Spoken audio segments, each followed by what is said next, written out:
তো গাইস এখানে এসেছিলাম ঘুরতে। এই যে দেখেন গাছগুলো এত সুন্দর লাগছে।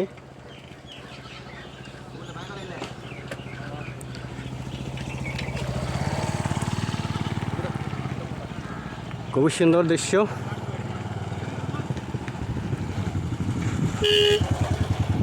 খুব ভালো লাগছে, তা আপনাদেরকে অল্প শেয়ার করলাম।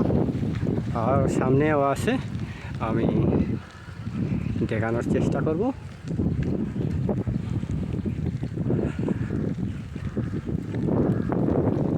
আমার খুব ভালো লাগছে বৃষ্টির সিজনে এই যে গাছের মধ্যে এত সুন্দর সুন্দর ফুল হয়, খুবই ভালো লাগছে। রাস্তার পাশ দিয়ে যাচ্ছিলাম, তো রাস্তার পাশে গাছগুলো এত সুন্দর ফুল, খুবই ভালো লাগছে।